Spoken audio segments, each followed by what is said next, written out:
तृतीय श्लोक में श्री महाप्रभु, बहुत अद्भुत ये प्रसंग है, बहुत अद्भुत प्रसंग है। अर्थात प्रथम श्लोक में मानिए कि शरीर से समर्पण हुआ, साष्टांग तस्या नमोस्तु विश्वभानु भुवो दिशेपि, उस दिशा को साष्टांग प्रणाम कर रहे हैं, जैसा महापुरुषों का प्रभु के द्वारा दिया भाव है। द्वितीय श्लोक में वाणी के द्वारा उसकी महिमा का वर्णन कर रहे हैं, और तृतीय श्लोक में मन से समीपस्थ हुए ना, तो उस चरण रज को स्मरण कर रहे हैं।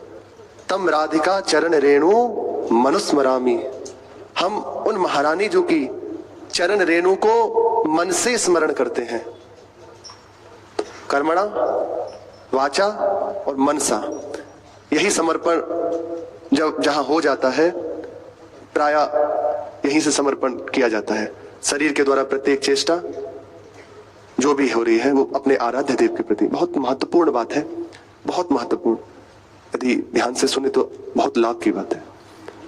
अगर जो भी चेष्टा हमारे शरीर से हो रही है वह प्रभु की प्रसन्नता के लिए, हम वाणी से जो भी कह रहे हैं वह श्री श्यामा श्याम का जस गायन उन्हीं के लिए, तो दोनों समर्पित हुए। इसका प्रभाव हुआ कि मन से अब आप उन्हीं के स्मरण में लग जाएंगे। जो शरीर से किया जाता है, वाणी से बोला जाता है, उसका प्रभाव मन पर पड़ता है। तो मन से स्मरण श्री श्यामा श्याम का। तो यहां महाप्रभु संकेत कर रहे हैं कि शरीर समर्पित जहां हुआ, वाणी जहां समर्पित हुई, तो अब सामर्थ्य आगे कि मन से उनका स्मरण कर सके। आगे श्लोक में श्री महाप्रभु कह रहे हैं, श्री राधे तनु शरीर, वांग वाणी, मनो ये मन, भीर अमलय मल रहित, सो हम तवैव आश्रिता, मैं आपके आश्रित हूं। तो इसके अगले ही श्लोक में श्री महाप्रभु चरण रेणु महम स्मरामी कह रहे हैं। जब पहले कह दिया चरण रेणु मनुस्मरामी, तो इस श्लोक का भाव क्या हुआ?